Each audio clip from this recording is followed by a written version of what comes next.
반갑습니다. 심리학당입니다. 행복하시죠? 네, 꼭 행복하셔야 됩니다. 우리가 행복하려고 하면 세상 돌아가는 것에 대해서 조금 관심을 가져야 합니다. 그래서 수요일엔 여러분들과 함께 사회심리학, 세상 돌아가는 이야기에 대해서 함께 알아봅니다. 오늘 여러분들에게 나눌 이야기의 주제는요. 그래서 우리가 왜 연예인을 추종하는가? 네, 사실 좀 뭔가 잘못됐어요. 연예인들이 우리에게 즐거움과 기쁨과 위로를 줘야 되는 대상인데 오히려 반대로 우리가 그들을 마치 왕처럼, 여왕처럼 떠받들고 더 나아가서 무슨 사이비 교주처럼 그들을 떠받들고 광신도처럼 그들에게 열광합니다. 뭐가 조금 과한 사회적 현상인 것 같아요. 그래서 이것에 대해서 원인과 해결책에 대해서 알아보도록 하겠습니다. 어린 자녀분들이 있는 구독자분들이라면 오늘 영상이 큰 도움이 되실 것 같습니다. 자, 보겠습니다. 원인입니다. 자, 일단 근본적인 원인은 크게 6가지로 나눌 수 있습니다. 첫 번째는 사회적 동일시, 두 번째는 모델링과 관찰학습, 세 번째는 파라소셜 관계, 네 번째는 이상적인 자기투영, 다섯 번째는 현대인의 소외와 또 그를 통한 대리만족, 여섯 번째는 문화자본과 소속감, 이렇게 6가지로 나눌 수 있습니다. 자, 그러면 근본적인 원인들 하나씩 알아보도록 하겠습니다. 자, 사회적 동일시입니다. 자, 사람은요, 누구나 자기가 속한 집단을 통해서 정체성을 형성해 나갑니다. 그러니까 연예인, 내가 좋아하는, 누굴 좋아한다라는 그것 자체만으로도 이상적인 집단을 형성하게 되는 겁니다. 그래서 그들과 나를 동일시하게 되죠. 그러면서 자기 자신의 어떤 자존감을 형성하고 자존감을 강화시킬 수 있는 겁니다. 네, 그러니까 결국에는 팬덤이나 덕질이라고 표현하는 것들이 좋아하는 스타의 어떤 가치관이나 태도, 스타일, 삶의 방식 이런 것들을 따라함으로써 자기 자신의 정체성, 특히 어린 친구들한테는 자기 자신의 정체성을 형성하고 강화시키는 과정이 될 수 있다. 이렇게 분석할 수 있습니다. 네. 자, 두 번째는요, 이 모델링과 관찰학습입니다. 유명인은 사회적으로 보상을 받는 모델입니다. 그러니까 그들은 무엇을 했을 때 사회적으로 바로 피드백이 나오죠. 그러니까 사람들은 그들의 행동, 말투, 태도를 자연스럽게 모방할 수 있습니다. 특히나 호감이 있다면요. 그래서 이 과정에서 간접 보상을 기대하게 됩니다. 나도 그렇게 했을 때 분명히 인정받을 거야. 지디가 어떤 스타일을 했는데 나도 그렇게 하면 내 친구들 사이에서 패션 좀 인정받을 거야. 스타일을 인정받을 거야. 이렇게 간접 보상을 기대하게 되죠. 그래서 연예인에게 집착하는 겁니다. 자, 세 번째입니다. 파라소셜 관계가 문제가 되죠. 대중은 연예인과 일방적인 관계를 맺습니다. 그러니까 이것은 마치 친구나 어떤 실질적으로 우리가 관계를 맺는 부모 자식 간의 관계, 이렇게 상호 쌍방으로 맺는 관계가 아니라 일방적인 관계가 됩니다. 그럼에도 불구하고 그들의 어떤 영상이라든지 음악을 계속 반복적으로 청취함으로써 그들을 친근하게 느끼게 됩니다. 네, 그렇게 되면 어떻게 되냐면 뇌에서 착각을 일으킵니다.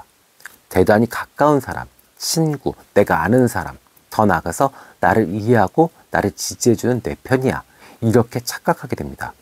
이렇게 되는 거는 사실 리얼리티쇼 또 아니면 SNS 또 같은 계정까지 이렇게 내가 따라간다면, 그죠? 팔로우를 하고 있다면 더 이런 파라소셜 관계는 더 심각해질 수 있죠.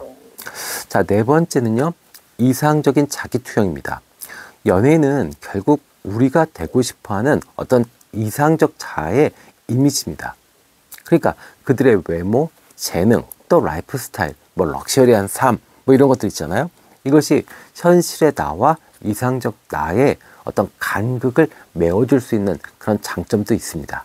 그러니까 막연히 내가 어떤 사람이 돼야 되겠다라고 했는데 그 막연함이 어떤 연예인, 유명인을 봤어요. 그랬더니 너무 멋있어. 내가 생각했던 것처럼 똑같이 살아가는 거예요. 그러면 그들이 긍정적으로는 롤모델이 될 수 있죠. 그러나 부정적으로는 어떻게 되죠? 내가 저 사람은 저렇게 잘하고 있는데, 행복한데, 부유한데 난 너무 못생기고 가난하고 잘하는 게 없어. 이렇게 되면서 결국 이 자기 비하하게 되고 자존감이 하락되는 그런 원인이 될 수도 있다라고 합니다. 자, 5번째입니다. 현대인들이 많이 소외당하고 있죠. 예, 외롭죠. 그리고 그것을 연예인을 통해서 대리만족하려고 합니다. 네, 현대인들이 점점 개인화되고 고립화되는 그런 것은 사회 현상입니다. 어쩔 수 없어요. 근데 우리가 각각 개인들이 이렇게 관계를 맺으면서 그죠? 네, 고리를 만들게 됩니다. 그러면 어떻게 돼요? 예, 서로가 지탱해 줄 힘이 생깁니다. 근데 개인화되고 고립화되는 건 뭐예요? 간극이 생긴다는 겁니다. 그리고 어떤 정서적 지지라든지 이런 것들을 이렇게 실제 인간관계에서 맺어주는 것이 아니라 네, 이것이 끊겨요. 그러면 내가 어떤 정서적으로 문제가 생겼을 때 이것을 누구한테 위로받고 누구한테 지지받을 수 있을까요? 결국 이 틈이 벌어진 이 공간들을 연예인들이 메우는 겁니다. 이상적인 자기, 그 다음에 내가 가상으로 만들어낸 그 어떤 이 관계들, 이런 것을 통해서요. 네, 그래서 이 결국 드라마, 예능, 유튜브 이런 것들을 통해서 위로와 만족감을 얻을 수밖에 없고 또 감정적인 소속감을 계속 강화할 수밖에 없다라고 합니다. 이런 걸 보면 참 현대인들이 안쓰럽고 좀 불쌍하기도 합니다. 네. 자, 6번째입니다. 문화자본과 소속감입니다. 자, 연예인을 좋아한다는 건 어떤 특정한 문화 취향이나 어떤 독특한 어떤 나의 관점, 이런 것들을 공유하는 행위가 됩니다. 그렇죠? 이것은 분명히 내가 어떤 특정 집단에 소속됐다라는 소속감을 주기에 충분합니다. 그래서 실제로 BTS의 아미라는 팬클럽은 전 세계에 걸쳐서 하나의 문화 커뮤니티로 자리 잡고 서로에게 강한 유대감을 형성하는 것으로 알려져 있습니다. 네, 저희 사무실이 합정동인데 이게 길을 좀 못 찾고 있던 일본인 관광객이 있었어요. 그래서 제가 길을 안내해주고 왜 한국에 왔냐라고 했더니 이 연예인 누구의 어떤 공연을 보고 싶어서 왔다, 이렇게 이야기를 하더라고요. 네, 그래서 저도 그들 좋아한다 그랬더니 대단히 반색하면서 저를 되게 좋아하더라고요. 네, 저도 그런 경험이 있습니다. 자, 그러면 이 과한 팬덤, 덕질은 어떤 부작용이 있을까요? 첫 번째, 자기 비하, 그리고 낮은 자존감을 형성시킬 수 있다. 두 번째, 현실 도피. 그렇죠? 그 다음에 세 번째, 의존적 성격과 감정 기복이 커지는 그런 악순환의 고리가 생길 수 있다.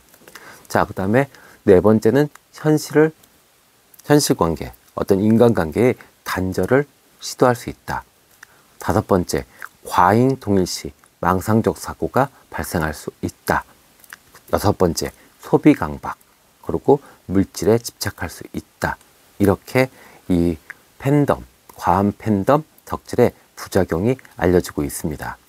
자, 그러면 우리 아이들, 그 다음에 또 내 자신이 어떤 위험한 팬덤, 덕질에 빠지는 과정을 알 수 있는 그런 신호들이 있을까요?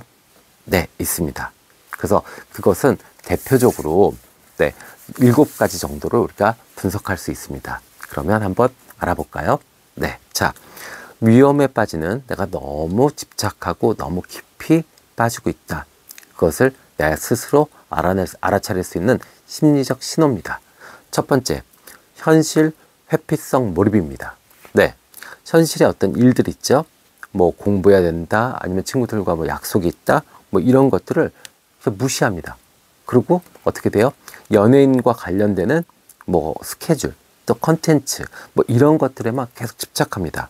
그래서 일상이 흐트러지고 또 학교나 직장, 친구 관계 이런 것에서 문제가 생기기 시작한다라고 하면 내가 조금 심각하게 이 덕질을 하고 있고 팬덤에 빠져 있구나, 이렇게 자각하시면 좋습니다. 두 번째는요, 과잉 감정 반응입니다. 자, 연예인의 어떤 사소한 일거수일투족, 이것에 지나치게 감정 기복을 보인다. 근데 예를 들어서 뭐 연예인이 활동을 중단한다, 아니면 뭐 열애설이 터졌다, 이런데 갑자기 막 분노하고 또 그 연예인을 싫어하는, 뭐 반대하는 말을 했을 때 갑자기 화를 확 내거나 인간관계를 차단하거나 아니면 갑자기 우울해지거나 뭐 심해할 경우에는 자해 충동까지 느낀다. 그러면 이제 내가 이 연예인 좋아하는 걸 좀 중단해야겠구나 하시면 좋습니다. 자, 그 다음에 세 번째입니다. 자기 비하적 비교 습관입니다. 네. 그러니까 연예인과 자기를 계속 반복적으로 비교합니다. 그러면서 자기 자신의 어떤 외모, 환경, 능력 등을 부끄러워하고 또 자기 자신을 좀 초라하게 느끼는 그런 대화를 계속 지속하는 경우에 문제가 될 수 있습니다. 그러니까 왜 나는 저렇게 못하지? 왜 나는 쟤보다 예쁘지 않지? 아, 진짜 저 예뻐서 너무 부럽다. 뭐 이런 식의 대화, 자기 자신과의 대화입니다. 이런 대화를 자기가 스스로 할 때는 아, 내가 건전한 팬덤이 아니라 조금 나쁘게 안 좋게 팬덤을 진행하고 팬으로서 연예인을 좋아하고 있구나 이렇게 생각하시면 좋습니다. 자, 그 다음엔요 또 하나 더 알아볼까요? 자, 관계 및 사회적 고립입니다. 실제 친구나 가족보다 팬 커뮤니티 또 온라인 덕질의 세계에서만 이 더 강한 그런 소속감을 느낀다. 그러면 문제가 있죠. 그렇죠? 그래서 이 외의 관계는 불필요해, 재미없어, 뭐 이렇게 된다라고 하면 이때는 주의가 필요한 단계입니다. 또 다섯 번째, 통제가 어려운 소비 충동입니다. 굿즈, 콘서트, 광고 상품 이런 거에 무리한 소비를 반복하면서 죄책감과 경제적 스트레스를 계속 받는다. 이러면 이거는 좀 주의하셔야겠죠. 또 소비를 내가 줄이려고 노력을 하는데도 이게 잘 안 된다. 이럴 때는 충동 조절에 문제가 있기 때문에 상담을 받으시는 것도 좋습니다. 자, 여섯 번째입니다. 망상적 동일시입니다. 연예인과 관계를 현실로 느끼는 그런 경우 좀 많이 봤습니다. 네, 또 특별한 인연이 있다. 뭐 이렇게 믿는 경우들이 있어요. 이거 망상 맞습니다. 네, 그래서 그도 나를 알고 있다. 또 우리는 뭐 운명 공동체다. 네, 정말 함께 가는 거야. 뭐 이런 식의 어떤 비현실적인 믿음, 이런 것들도 위험하게 됩니다. 자, 일곱 번째입니다. 분노 표출, 그리고 극단적인 팬심입니다. 안티나 팬덤, 또 연예인에게 아주 직접적으로 과한 분노라든지 공격적 행동을 띠는 경우가 있죠. 네, 자극적인 댓글 달고 욕설하고 뭐 이런 경우들이 있습니다. 그러니까 심지어는 내가 너무너무 좋아하는 연예인인데 실망스러운 행동을 했다. 그러면 아주 대놓고 막 공격적으로 비하하고 이런 경우도 충분히 발생할 수 있습니다. 그렇기 때문에 이 건전한 이 팬덤 그리고 누군가를 좋아하더라도 내가 좀 자기 자신을 챙기면서 이 연예인을 좋아하는 것이 중요하죠. 자, 그러면 그냥 단순하게 봤을 때 아, 내가 건강하게 어떤 문화생활을 하고 있구나, 아니면 내가 병적인 팬덤, 덕질에 빠져 있구나, 이것을 알 수 있는 방법은 무엇이 있을까요? 자기 자신한테 한번 물어보세요. 네, 그래서 그 연예인을 떠올릴 때 나는 주로 어떤 감정이 드는지, 그래서 그것이 긍정적 감정이 든다. 예를 들어서 위로, 동기부여 뭐 이런 거다라고 하면 건강하게 문화생활을 즐기고 있는 겁니다. 그런데 반대로 뭐죠? 집착, 슬픔, 분노 이렇다면 이것은 내가 덕질, 팬덤의 어떤 부정적인 그런 영역에 빠져 있는 겁니다. 또 그 연예인이 없어도 나의 일상은 어떠한가입니다. 네, 그냥 그 연예인이 없어도 나의 일상은 안정적이고 평화롭다, 풍요롭다. 이러면 나는 평화롭게 즐겁게 문화생활을 하는 거죠. 그런데 그 연예인이 없다. 그런데 내 마음은 공허하고 불안정하다. 이렇다면 이건 문제가 있는 겁니다. 아셨죠? 네. 자, 그 다음에 또 하나의 질문이 있습니다. 나는 나 자신을 좋아하는가? 네. 연예인과 상관없이 나의 자존감을 유지하는지, 공부 열심히 하고 운동 잘해서 인정받고, 뭐 주변 친구들한테 인정받고, 뭐 칭찬받고, 또 뭐 이런 것들 좋죠. 그런데 연예인과 상관이 있어야 돼요. 그리고 연예인의 어떤 활동에 따라서 나의 자존감이 변한다면 나는 병적인 팬덤, 덕질에 빠져 있는 게 맞습니다. 자, 건강한 팬심을 유지하는 방법이 있을까요? 네, 있습니다. 자, 첫 번째는요, 좋아함의 이유를 스스로에게 물으셔야 돼요. 내가 그 연예인을 왜 좋아하는지, 무엇 때문에 그를 사랑하고 아끼는지, 그 다음에 가급적이면 동기부여의 대상으로 그 연예인을 활용하셔야 돼요. 그냥 무조건 추종하고 무조건 우리 언니 최고고 우리 오빠 최고고 이게 아니라 아 맞다. 살을 빼니까 저 정도 예뻐지는구나. 그러면 나도 제니처럼 살 많이 빼야겠다. 그리고 운동하시고 다이어트 하시고 뭐 이러면 좋죠. 네. 자, 그 다음에 팬 활동과 자신의 실질적인 생활을 잘 균형을 잡으셔야 됩니다. 그래서 가급적이면 유튜브라든지 뭐 공연이라든지 이런 것도 너무 이렇게 빠져가지고 막 누구 쫓아다니고 이런 것도 좀 자기 생활에 맞춰서 하시면 좋겠습니다. 또 자기 자신을요 사랑하셔야 돼요. 그러면 어떻게 해야 되겠죠? 네, 나도 나의 생활을 컨텐츠화하는 겁니다.